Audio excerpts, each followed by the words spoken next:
Assalamualaikum warahmatullahi wabarakatuh. Perkenalkan, nama saya Resa Nugraha dari Universitas Buana Perjuangan, Fakultas Ekonomi Bisnis, Program Studi Manajemen. Kali ini saya akan mempresentasikan atau membahas mengenai studi kelayakan bisnis kuliner ayamku, yang dimana presentasi ini atau tugas ini ditujukan untuk memenuhi tugas mata kuliah studi kelayakan bisnis dengan dosen pengampu Bapak Uus MD Fadli, IRSE ME. Kemudian dalam bentuk jenis dan usaha ayamku merupakan bisnis yang bergerak di bidang kuliner dengan menu utamanya adalah ayam, dan juga berdasarkan kategori pasar produsen, bisnis ini memiliki bentuk pasar monopolistik, yaitu terdapat banyak produsen yang menghasilkan barang serupa, tetapi usaha ayamku ini memiliki perbedaan atau ciri khas tersendiri. Nah, di sini ada identitas perusahaan ayamku atau profil perusahaan ayamku. Yang pertama, nama dagang. Nama dagang itu adalah ayamku. Kenapa diberi nama ayamku? Karena saya sendiri menamakan ayamku itu sendiri karena branding ini sekaligus menjadi tagline usaha yang menimbulkan perasaan memiliki terhadap konsumen. Kemudian pemilik perusahaan yaitu saya sendiri, Resa Nugraha. Dan jenis usaha ayamku merupakan bisnis yang bergerak di bidang kuliner yang tadi sudah saya sampaikan. Kemudian alamat perusahaan ayamku berada di Jalan Cikaret nomor 89, Kelurahan Harapan Jaya, Kecamatan Cibinong, Kabupaten Bogor. Dengan logo perusahaan sebagai berikut atau seperti itu yang sudah ditampilkan di layar PowerPoint. Kemudian kegiatan usaha tentunya menjual masakan dengan menu utama ayam untuk dikonsumsi oleh semua kalangan. Dalam kapasitas usaha ayamku ini masih kapasitas kabupaten atau kota. Kemudian nomor telepon bisa dilihat di layar PowerPoint. Kemudian ada email dari perusahaan ayamku, ayamku1122@gmail.com. Kemudian ada struktur organisasi. Dalam struktur organisasi, perusahaan ayamku memiliki 14 karyawan.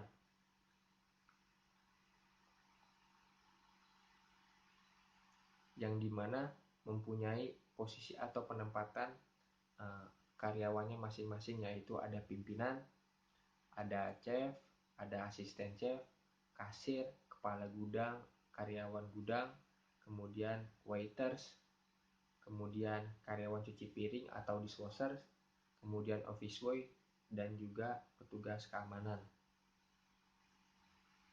Nah, kemudian dalam aspek legal bisnis, perusahaan atau usaha kuliner ayamku memiliki aspek legal bisnis dan juga bentuk dari jenis perusahaan ayamku merupakan perusahaan perseorangan. Kenapa? Karena pemilik mendirikan dan meningkatkan bisnis ayamku dengan tanggung jawab serta dana yang dimilikinya sendiri. Ketika pemilik memiliki atau memulai bisnis perseorangan, maka pemilik dapat mempunyai pengalaman atau riwayat kekurangan ataupun kelebihan dari perjalanan bisnis tersebut.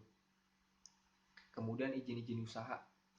Berikut adalah izin-izin usaha yang sudah dilengkapi oleh usaha ayamku. Yang pertama ada kartu identitas atau NPWP ya. Yang dimana NPWP ini adalah merupakan bukti ketaatan pajak atau wajib pajak.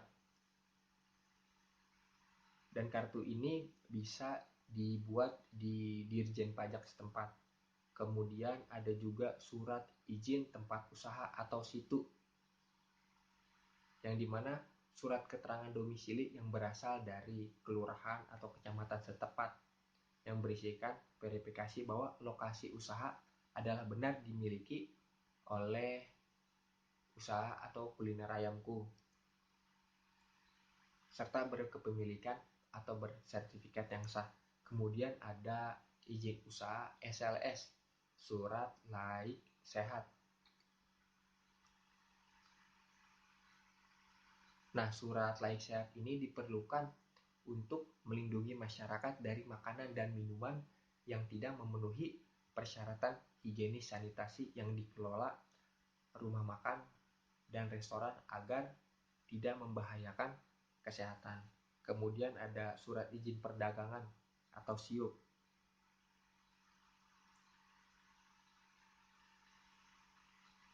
Kemudian ada tanda daftar perusahaan.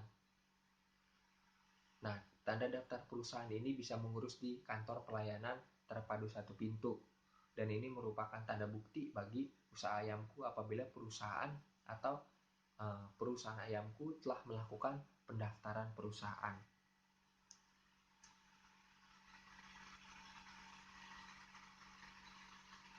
Kemudian dalam aspek pasar perusahaan ayamku, di sini ada bentuk pasar yang tadi sudah saya sampaikan di awal.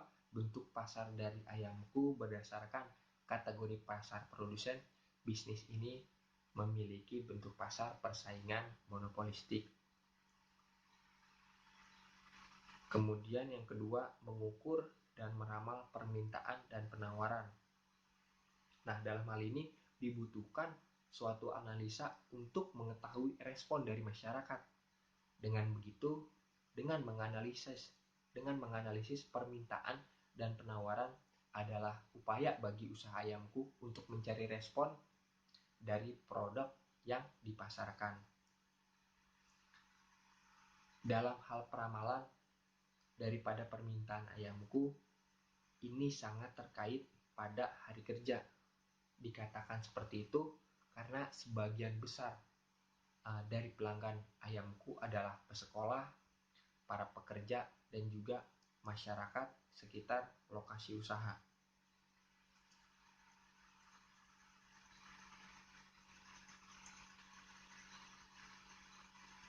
Selanjutnya, segmentasi pasar. Ada aspek demografi dan juga aspek geografis. Aspek demografi. Dalam aspek demografi, bahwa ayamku dapat dikonsumsi oleh semua umur. Selain memiliki cita rasa yang enak dan lezat, juga terdapat kandungan gizi yang mendukung peningkatan kesehatan masyarakat. Kemudian juga memiliki menu dengan harga-harga yang terjangkau, sehingga segala kalangan dapat merasakan lezatnya menu masakan dari ayamku. Itu dari aspek demografi. Kemudian yang kedua dari aspek geografis. Dalam aspek geografis, ayamku berada di daerah Cibinong Bogor, tapi tidak menutup kemungkinan jika membuka cabang di tempat lain. Kemudian ada target pasar. Dalam target pasar usaha ayamku ini, pada umumnya seluruh masyarakat yang berada di wilayah lokasi usaha ayamku. Kemudian positioning. Ayamku memposisikan diri dan atau menempatkan pasar, yaitu dengan memfokuskan bahwa ayamku memiliki kualitas tinggi pada bahan dan cita rasa, dan juga produk yang dimiliki mempunyai suatu nilai yang lebih dari produk sejenis lainnya. Kemudian ada bauran pemasaran, produk, press, flash, dan juga promotion. Yang pertama, produk. Tentunya produk ayamku adalah produk di mana olahan ayam yang dipadukan dengan olahan bumbu sendiri, baik itu original, pedas, dan juga madu, serta dengan penyajian yang bersih dan menarik, sehingga pelanggan merasakan sensasi kenikmatan dan kenyamanan dalam membeli produk ayamku. Kemudian yang kedua ada price atau harga. Dalam menetapkan harga, usaha ayamku menetapkan harga berkisar yaitu Rp15.000 per porsi. Kemudian place atau lokasi. Usaha ayamku berlokasi di Jalan Cikaret yang tadi sudah saya sampaikan, Jalan Cikaret Kecamatan Cibinong, Kabupaten Bogor. Dengan letak yang strategis karena berada di pinggir jalan dan membidik berbagai kalangan masyarakat. Kemudian promotion. Nah, dalam promotion usaha ayamku ada dua strategi yang dilakukan, yaitu secara offline dan juga secara online. Yang pertama secara offline. Secara offline itu dengan mulut ke mulut atau penyebaran brosur-brosur. Selain itu juga dengan membuka stand pada acara bazar, event maupun expo, sehingga masyarakat juga akan lebih mengenal produk ayamku ini. Dan yang kedua dengan cara online. Tentunya menjadikan media sosial sebagai tempat pemasaran atau pemanfaatan mengiklankan produk ayamku di sebuah akun media sosial seperti Instagram, kemudian Facebook, dan juga WhatsApp.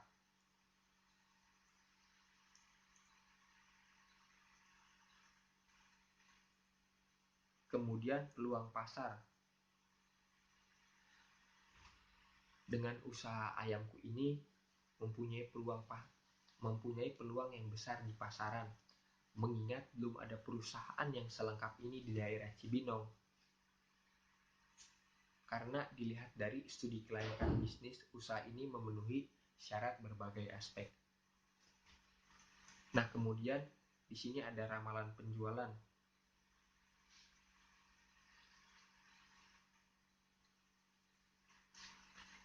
Dengan beserta tabel yang sudah ditampilkan di layar. Dengan perhitungannya juga yang sudah ditampilkan di layar. Di tahun 2021 menjual produk sekitar 1050 porsi.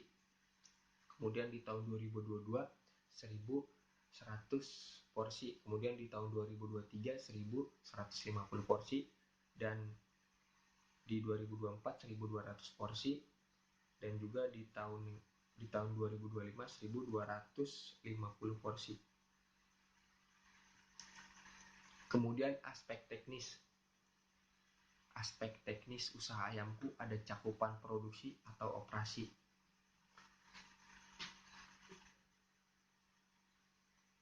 Dalam cakupan produksi ada sasaran pasar lokal dan juga jumlah produksi, baik itu per hari, per bulan, per tahun, bahkan sampai per 5 tahun.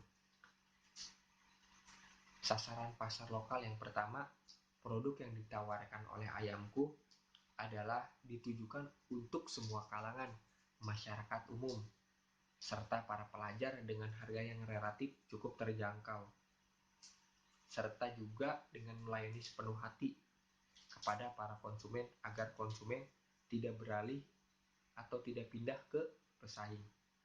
Kemudian jumlah produksi. Dalam per hari usaha ayamku ini menjual 25 porsi per hari. Kemudian per bulan itu 25 porsi dikali 30 hari sama dengan atau hasilnya itu sebulan 750 porsi.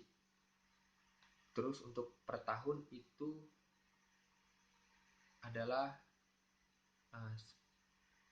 per bulan ini 750 porsi dikalikan 30 hari. yaitu 375.000 dikali 30 hari hasilnya adalah 11.250.000, dan jika di 1 tahun kan atau per tahun itu 11.250 dikali 12 bulan dan hasilnya itu 135 juta, dan dalam per 5 tahun itu 135 juta dikali 5 tahun hasilnya adalah 675 tahun, maaf 675 juta. Nah, lanjut ke bangunan gedung.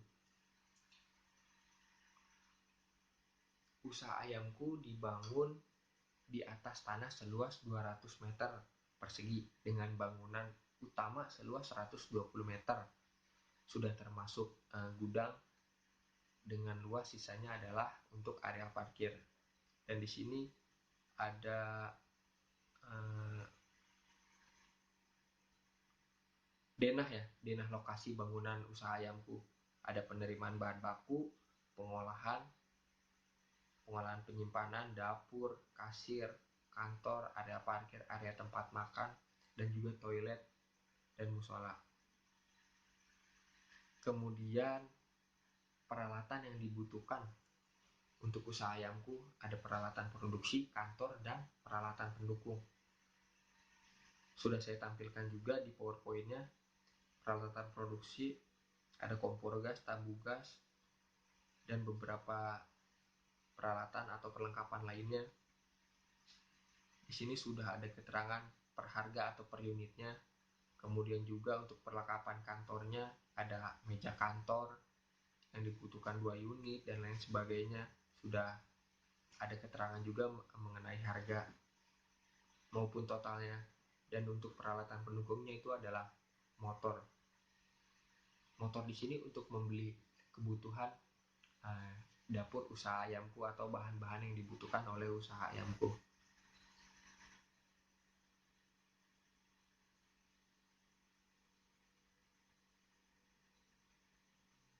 Kemudian ada bahan baku utama dan juga bahan pendukung usaha ayamku.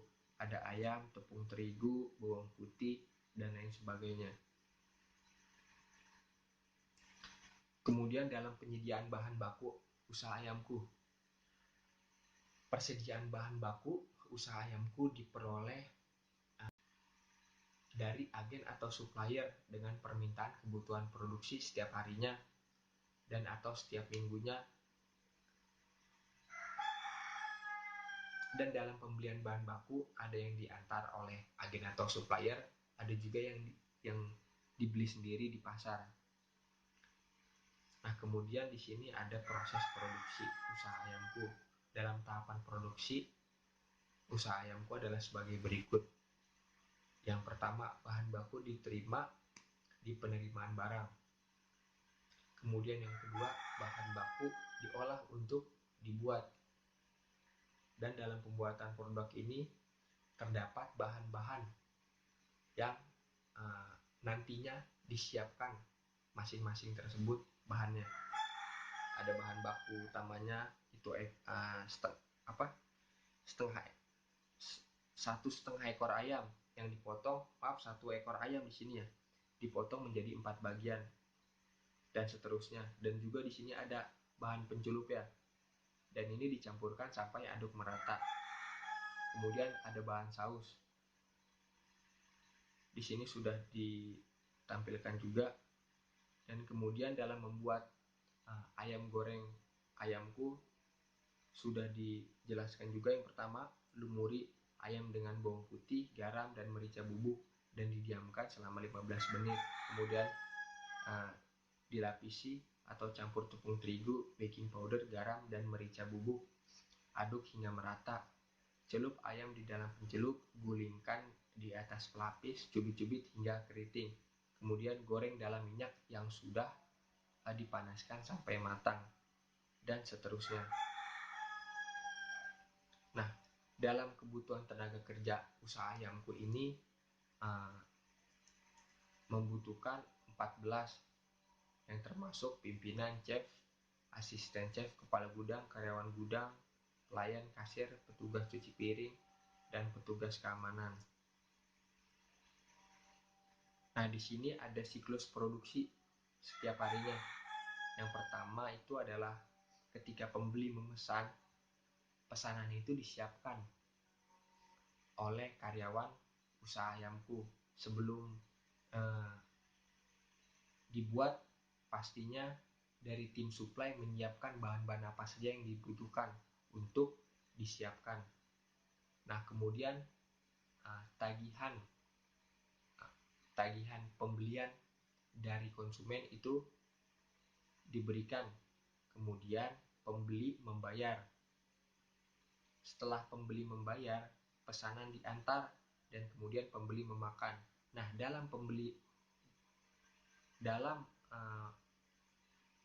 ketika si pembeli membayar, ada bukti pembayaran yang akan diberikan oleh si pembeli, dan juga bukti pembayaran ini dicatat oleh kasir dalam pencatatan pembayaran. Kemudian bukti pembayaran itu setelah dicatat di dalam buku jurnal atau di dalam keuangan, bukti pembayaran itu dicatat kembali di pencatatan pembayaran buku besar.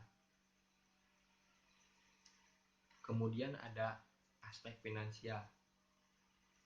Nah, di sini biaya kebutuhan investasinya adalah yang pertama, biaya prainvestasi itu biaya pengurus izin usaha senilai 60 juta. Kemudian pembelian aktiva tetap berwujud ada 4, yaitu yang pertama biaya peralatan produksi senilai 36 juta 48 ribu rupiah. Kemudian ada bangunan 1 miliar, ada biaya investasi kantor 6.700.000, kemudian ada biaya kendaraan 5 juta. Dengan total itu 1.047.740.000. Kemudian ada aktiva tetap tidak berwujud, yaitu membuat merek dagang senilai 2.400.000. Dengan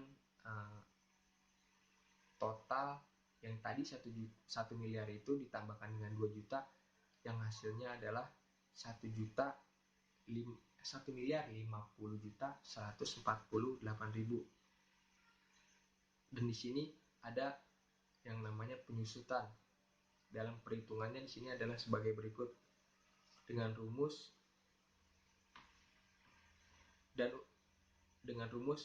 investasi dibagi umur ekonomis. Umur ekonomisnya itu adalah 5 tahun, yang sama dengan 1.050.148.000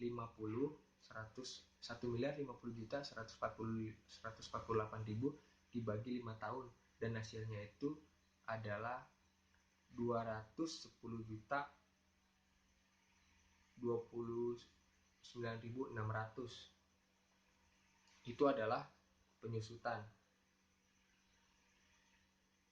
Nah, kemudian di sini ada biaya operasional. Biaya operasional itu ada biaya gaji, kemudian bahan baku dan pendukung, ada biaya pemasaran, biaya listrik, biaya transportasi, dan juga biaya perawatan.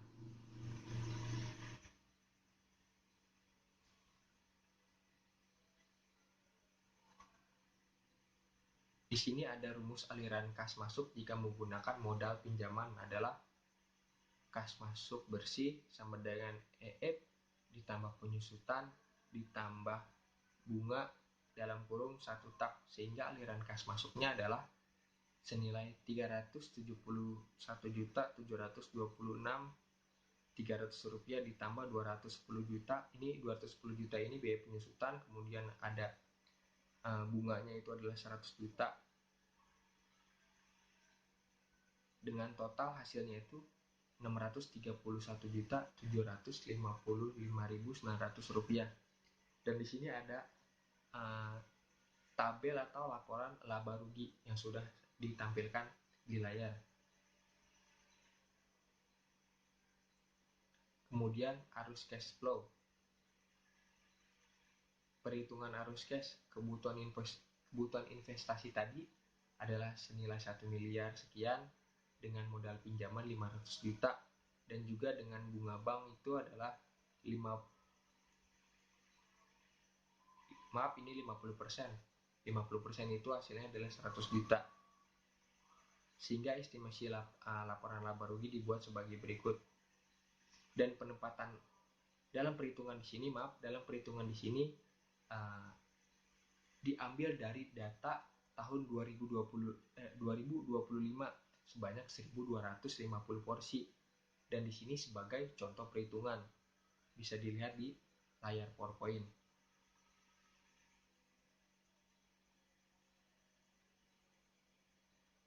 Nah, di sini ada tabel kas umur ekonomis.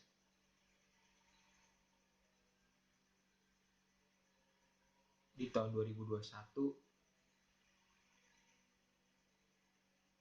kas bersihnya adalah 808 juta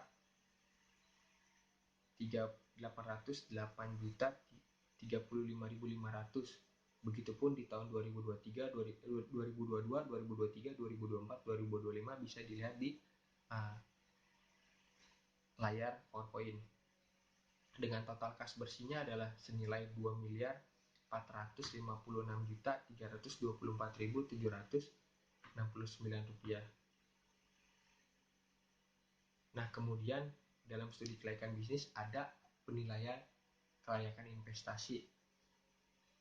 Yang pertama ada payback periode. Dalam perhitungannya investasi dikurang kas bersih 1 tahun, yaitu 1 miliar sekian dikurang 808 juta 35.500, dan hasilnya adalah 242 juta 112.500. Dalam perhitungan ini 200 yang tadi hasilnya 242 juta tersebut itu dikurangi tahun kedua, karena sisa tidak dapat dikurangi tahun kedua, maka sisa tahun ke-1 dibagi tahun kedua, yaitu 242 juta sekian dibagi 815 juta 910.500 rupiah dikali 12 bulan dengan hasilnya adalah 3,5 bulan. Maka payback periode adalah 3,5 bulan. Dengan demikian payback periode diterima karena kurang dari atau tidak lebih dari umur ekonomis, yaitu 5 tahun. Kemudian ada ARR atau Average Rate of Return dengan perhitungan sebagai berikut atau rumus sebagai berikut. ARR sama dengan rata-rata ED dibagi rata-rata investasi. Rata-rata ED dibagi rata-rata investasi. Kemudian rata-rata ED ini total ED dibagi umur ekonomis. Dengan perhitungan jika diperhitungkan 3 miliar 72.529.500 dibagi 5 tahun hasilnya 614.505.900. Kemudian rata-rata investasinya 1 miliar sekian dibagi 2 dengan hasil 525 juta 74.000 rupiah. Maka jika dihitung 614 juta ini rata-rata ED ini hasilnya dibagi dengan rata-rata investasi dan hasilnya adalah 1,17%. Kemudian ada NPV atau Net Present Value. NPV ini merupakan perbandingan antara PV kas bersih dan PV investasi selama umur investasi.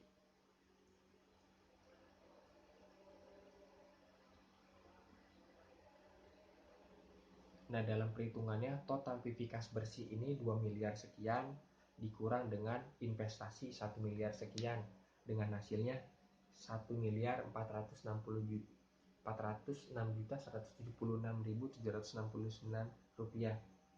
Jadi NPV lebih besar daripada 0, maka usaha dinyatakan layak.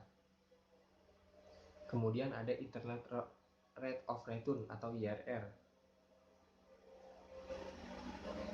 Sebelum menghitung, cari rata-rata kas bersih, yaitu sebesar 800. Yang pertama kas bersihnya itu 800 sekian, 808 juta sekian. Kemudian kas bersih kedua dan seterusnya. Dengan perhitungan PP-nya yaitu 1 miliar sekian. Ini 1 miliar ini investasi ya. Dibagi 800 itu hasil dari pencarian rata-rata kas bersih 824 juta. Hasilnya 1,273. Kemudian yang ketiga, dalam tabel A2 di lampiran tahun kedua diketahui yang terdekat angka 1,273 adalah 1,276 adalah 36%. Secara subjektif tiap diskon kita kurangi 2% menjadi 34%, sehingga NPV-nya dapat dilihat dalam tabel berikut. Ini tabel perhitungan IRR dengan diskon faktor 34% yang di atas. Kemudian yang di bawah ini ada perhitungan IRR dengan diskon faktor 35%. Nilai NPV positifnya yaitu PV kas bersih, total PV kas bersih dikurangi total investasi, yaitu senilai 802 juta sekian. Dan kemudian nilai NPV negatifnya yaitu diskon faktor yang 35% ya. PV kas bersih dikurang investasi, yaitu hasilnya adalah 769.537 sekian. Nah, ini tabel IRR jika digabungkan diskon faktor 34% dan juga diskon faktor 35%. Ini tabelnya sebagai berikut ini. Digabungkan. Nah, jadi hasil dari IRR adalah 34,5%, yang artinya IRR lebih kecil daripada bunga pinjaman. Maka dari itu IRR ditolak atau dikatakan tidak layak. Nah, kemudian ada Profitability Index atau PI dengan rumus PV kas bersih dibagi PV investasi dikali 100%, yaitu PI sama dengan 2.456 sekian dibagi 1 miliar sekian dikali 100% dengan hasilnya 2,3 kali. Maka dengan ini PI lebih besar dari 1 yang artinya diterima. Jadi hasil dari perhitungan PI adalah 2,3 kali. Karena apabila PI lebih kecil maka ditolak. Kemudian dalam aspek keuangan, kesimpulan aspek keuangan bisa dilihat di tabel kesimpulan payback periode ARR, NPV, IRR, PI yang tadi sudah disampaikan dijadikan tabel sebagai berikut. Dalam kesimpulan aspek keuangan ini, melihat data dari berbagai perhitungan tersebut, pada akhirnya terdapat 4 kelayakan dan 1 ketidaklayakan pada alat ukur yang dilakukan untuk membangun usaha ayamku. Maka secara keseluruhan usaha ini masih dapat dikatakan layak untuk melakukan pengembangan guna dijalankan. Dalam kesimpulan ini tentunya perusahaan persorangan ayamku dalam pemaparan berbagai aspek kelayakan bisnis sudah termasuk usaha yang berkategorikan layak untuk dijalankan, tetapi juga dalam hal ini usaha ayamku masih perlu dilakukannya pengevaluasian yang berkelanjutan untuk mengetahui keefektifan dari berbagai aspek kelayakan bisnis, dan juga dalam aspek teknis usaha ini tidak mempekerjakan banyak SDM atau sumber daya manusia, sehingga pemantauan SDM dan finansial atau keuangan tidak terlalu sulit untuk dilakukan karena skalanya tidak terlalu besar. Nah, berikut testimoni dari beberapa teman kelas. Ada Silvia Nurismaedah, Indra Kusnadi, Hendra Halim Saputra, Rian Irawan, dan yang terakhir Atik Sri Rahayu. Dan kemudian yang terakhir ada daftar pustaka. Mungkin itu saja presentasi atau penjelasan dari usaha ayamku. Bila ada kekurangan, mohon dimaafkan. Wabillahi taufiq wal hidayah. Wassalamualaikum warahmatullahi wabarakatuh.